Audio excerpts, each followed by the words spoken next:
વડોદરા મહાનગરપાલિકાની સાપ્તાહિક રિવ્યૂ બેઠક, વિવિધ વિભાગોની કામગીરીની સમીક્ષા, એકતા દિવસ માટેની તૈયારી પર ખાસ ધ્યાન. વડોદરા મહાનગરપાલિકાની દર અઠવાડિયે યોજાતી રિવ્યૂ બેઠક આજરોજ યોજાઈ હતી. આ બેઠકમાં રોડ અને રસ્તા, સ્વાસ્થ્ય, તળાવો તેમજ ગાર્ડન વિભાગની કામગીરી અંગે વિસ્તૃત ચર્ચા કરી સમીક્ષા લેવામાં આવી હતી.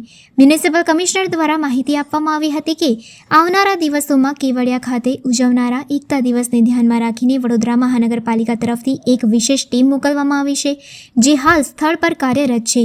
એકતા દિવસ દરમિયાન થનારી વીવીઆઈપી મુવમેન્ટને ધ્યાનમાં રાખીને સંબંધિત અધિકારીઓને જરૂરી સૂચનાઓ પણ આપવામાં આવી છે. ગતરોજ પડેલા વરસાદને કારણે શહેરના વિવિધ વિસ્તારોમાં પાણી ભરાવાની સ્થિતિ સર્જાતા તાત્કાલિક રાહત કામગીરી માટે ટીમોને તૈનાત કરવામાં આવી છે અને પાણીનો નિકાલ ઝડપથી થાય તે માટે સૂચનાઓ આપવામાં આવી છે. આ સાથે શહેરમાં વધુ બગીચા વિકસાવવાનો અને વધુમાં વધુ જાહેર શૌચાલયોના નિર્માણનો પણ મહત્વપૂર્ણ નિર્ણય લેવામાં આવ્યો છે. મ્યુનિસિપલ કમિશનરે જણાવ્યું કે વડોદરા શહેરને વધુ સ્વચ્છ, હરિયાળુ અને સુવ્યવસ્થિત બનાવવા માટે મહાનગરપાલિકા સતત પ્રયત્નશીલ રહેશે. આજે ટ્યુઝડે જે રિવ્યૂ બેઠક છે એમાં સૌ પહેલાં જે એકતાનગરમાં 31 તારીખ જે થનાર કાર્યક્રમ છે એના માટે જે વડોદરા મહાનગરપાલિકાના જે સપોર્ટ સિસ્ટમ છે તે સેનિટેશન, ફૂડ અને સ્ટ્રે ડોગ્સની કંટ્રોલ આ અલગ અલગમાં જે કામગીરી આપવામાં આવી છે એ બાબતમાં અલગ અલગ ટીમ સાથે પણ ચર્ચા કરી છે. આપણા ટીમ્સ અને સ્ટાફને પણ ત્યાં ડેપ્યુટ કરવામાં આવી છે. અઠવાડિયા તે લોકો પણ કામ કરી રહ્યા છે. એના ઉપર આજે રિવ્યૂ કર્યો હતો. સાથે સાથ વીવીઆઈપી મૂવમેન્ટમાં લઈને પણ જે એએસએલ બધું થઈ હતી એના ઉપર પણ ચર્ચા કરવામાં આવી છે. સિટીની મુદ્દાની વાત કરીએ તો આજે જે હેલ્થ ઇશ્યુઝમાં અત્યારે જે ફ્લૂ કેસીસ વધી રહ્યા છે ક્લાઇમેટ ચેન્જના કારણે, એના ઉપર અત્યારે ભાર મૂકવામાં આવ્યું છે અને એમઓએચને સૂચના આપવામાં આવી છે કે જે સ્પોરાડિક કેસીસ આવે છે એને માપિંગ કરીને ત્યાં જ અર્બન હેલ્થ સેન્ટર સાથે જોડીને લોકોને એમની સુવિધા માટે અને એને જે દવાઓ આપવાની છે એ પણ એના ઉપર પ્રાયોરિટી આપવાનું કીધું છે. સેકન્ડ, જે ડ્રેનેજ અને વોટર લોગિંગ જે સિટીમાં ગઈકાલે રાતના વરસાદમાં થઈ છે એ બધા મોટાભાગમાં ગઈકાલે રાતે જ અમે મેઇન રોડ્સમાં નિકાલ કરી દીધી છે. આખા રાત ટીમ્સ ફિલ્ડમાં હતી અને આ લોકોની પાણીનો નિકાલ કરવામાં આવી છે. અને વોર્ડ લેવલમાં જે ઇન્ટરનલ રોડ્સની અંદર વોટર લોગિંગ છે એ બધાને અત્યારે લગભગ 22 પમ્પ્સ કાર્યરત છે અને સાથે સાથ આપણા સુપર સકર મશીન્સને પણ ડિપ્લોય કર્યા છે. એટલે ઇન્ટરનલ રોડ્સમાં, ઇન્ટરનલ રસ્તાઓમાં વોર્ડ ઓફિસર્સ અને ડ્રેનેજના ટીમ અને એન્જિનિયરિંગ ટીમ સાથે મળીને કામગીરી કરી રહ્યા છે. વોટર ડિસ્ટ્રીબ્યુશનની અંદર કંઈ તકલીફ ના પડે, આ વખતે દિવાળી વખતે કંઈ તકલીફ ના પડ્યું, છતાં પણ કોઈ જગ્યામાં પાણી વિતરણમાં તકલીફ ના પડે એના માટે કાળજી રાખવા માટે તમામ પાણી પુરવઠા સિસ્ટમને પણ કાળજી રાખીને કામગીરી કરવા માટે એમને સૂચના આપી છે. આવનારા દિવસોમાં જે એસટીપીસ અને ડબ્લ્યુટીપીસની કામગીરી ચાલી રહ્યા છે, અમુક 2026માં 2027માં પણ પૂરું થવાના છે, એ બધાની કામગીરીને વહેલા ઝડપી પૂરું કરવાનું અને મોનિટરિંગ કરવા માટે પણ આજે રિવ્યૂ બેઠકમાં અમે કીધું છે. ગાર્ડન્સની વાત કરીએ, પબ્લિક સ્પેસીસમાં લગભગ 100+ ગાર્ડન્સ કાર્યરત છે અને નવા 5 ગાર્ડનમાં 2 મોટું ગાર્ડન્સની પ્લાનિંગ ચાલી રહ્યા છે અને 25 ગાર્ડન વિભાગ દ્વારા પ્લાનિંગ ફેઝમાં છે. એને પબ્લિક સ્પેસીસ વધારે સિટીમાં થાય, લોકો પબ્લિક સ્પેસીસ યુઝ કરી શકે એ બાબતની તૈયારીઓ કરવાનું કીધું છે. અત્યારે દિવાળી વખતે પણ અમે મોટાભાગ સિટીમાં લોકો બહાર આવતા લોકોની ટોયલેટ્સની જરૂરિયાત, ઘણા બધા લોકોની જરૂરિયાત પડી છે. એટલે દરેક ઝોનમાં કઈ જગ્યામાં પબ્લિક સુવિધા, પબ્લિક કન્વીનિયન્સ માટે ટોયલેટ્સ જોઈએ એ તૈયાર કરવા માટે એમને દરેક ઝોનલ એજન્સીને સૂચના આપી છે. ગાર્ડન્સની અંદર પણ ક્યાં ક્યાં ટોયલેટ્સની જરૂરિયાત છે એનું પણ યાદી આપી છે, જેના પ્રમાણે અત્યારે ઝોનલ એન્જિનિયર્સ કામગીરી કરશે.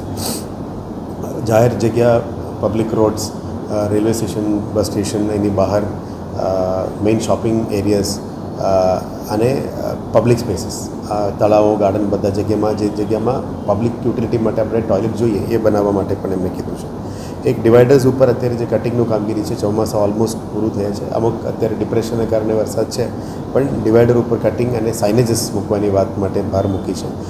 સિટીમાં અલગ અલગ ઝોનમાં અલગ અલગ ડિપાર્ટમેન્ટ દ્વારા અલગ અલગ આપણા બીએમસીનું ઇમારતો છે, બીએમસીનું એસેટ છે, ત્યાં સાઇનેજીસ મૂકવા માટે પણ કીધું છે. કયા ડાયરેક્શનમાં ઓફિસ છે, કયા ડાયરેક્શનમાં અલગ અલગ પ્રોજેક્ટ્સ છે, અલગ અલગ સિસ્ટમ્સ છે, એ બધા સાઇનેજીસની અભાવ હતી. એને 4 ઝોનલ એન્જિનિયર્સને એકસાથે મળીને કામગીરી કરવા માટે એમને સૂચના આપી છે.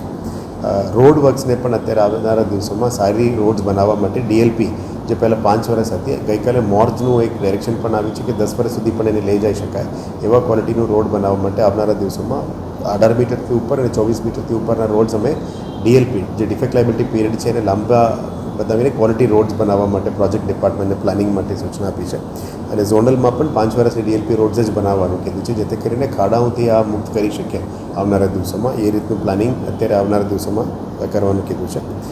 તળાવનું ક્લિનિનેસ, અત્યારે છઠ પૂજા પણ ચાલી હતી એટલે ઘણા બધા તળાવમાં પણ લોકોએ સારી રીતે પૂજા કરી છે. એટલે આના પછી તળાવની બ્યુટિફિકેશન, ક્લેનલીનેસ, ત્યાં પણ સાઇનેજીસ મૂકવાનું, ગંદકી ના કરવા માટે લોકોને વિનંતી કરતા અમુક જગ્યામાં સિક્યોરિટી ડિપ્લોયમેન્ટ પણ કરવાનું છે. એટલે લગભગ 40+ તળાવ છે આપણા પાસે અને નવું જે કૃત્રિમ તળાવ બનાવે છે એને પણ સારી રીતે મેન્ટેન કરી શકાય એ બાબતની તૈયારીઓ આવનારા દિવસોમાં કરવા માટે કીધું છે. અને નવું પ્રોજેક્ટ્સ જે સ્વર્ણિમ અંતર્ગત અને અમૃત અંતર્ગત ડ્રેનેજ છે, પાણી છે, રોડ રસ્તાનું છે, એસટીપીસ, ડબલ્યુટીપીસ, તમામ પ્રોજેક્ટ્સની એક યાદી બનાવીને આવનારા દિવસોમાં એની પણ રિવ્યૂ કરવાનું કીધું છે. જે ચાર્જિંગ સ્ટેશન છે, આવનારા દિવસોમાં બસીસ, ઇલેક્ટ્રિક બસીસ આવવા માટે અમે તૈયારી કરી રહ્યા છે. 4ના ચાર્જિંગ સ્ટેશન પણ વહેલા તકે બની જાય એ બાબતની તૈયારીઓ છે. એક ફાયર સ્ટેશન પણ નવા વિસ્તારમાં બનાવવાની અત્યારે નક્કી કરી છે અને ફાયર એન્જિન્સ જે જૂની થઈ ગઈ છે એમાં પણ નવું એન્જિન્સ ખરીદવા માટે, કારણ કે સિટી પણ ડેવલપ થઈ રહ્યા છે, મોટી ઇમારતો આવી રહ્યા છે, એને પહોંચી વળવા માટે અને જે ક્રાઇટેરિયા હોય છે કે આટલા વિસ્તાર માટે આટલા ફાયર એન્જિન અને ફાયર સ્ટેશન હોવું જોઈએ એ, અને પ્લસ રાજ્ય સરકારની સૂચનાથી એડમિનિસ્ટ્રેટિવ સેટઅપ અને એક્ઝિક્યુટિવ સેટઅપ એ અલગ કરવા માટે પણ અત્યારે કામગીરી ચાલુ છે.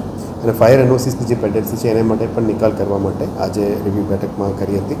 પણ મોટાભાગમાં તાત્કાલિક સિટીની અંદર જે વરસાદની માહોલ છે એને પહોંચી વળવા માટે ક્યુઆરટી ટીમ્સ એક્ટિવ રહે, ઝાડ કંઈ પડી ના જાય એને તાત્કાલિક ધોરણે રિમૂવ કરવાનું, વોટર લોગિંગ થાય તો એને પણ તાત્કાલિક ધોરણે આપણે ટીમ્સ દ્વારા નિકાલ કરવા માટે અમે અત્યારે સૂચના આપી છે. એટલે પ્રાયોરિટી હેલ્થ, ડ્રેનેજ અને પાણીનું અત્યારે સમસ્યા છે. વરસાદ પતી જાય તો રોડની એક જે કામગીરી છે, રીસર્ફેસિંગની કામગીરી છે, અમુક પ્રોજેક્ટની નવા કામગીરી છે, એના ઉપર અત્યારે ભાર મૂકવાનું નક્કી કર્યું છે.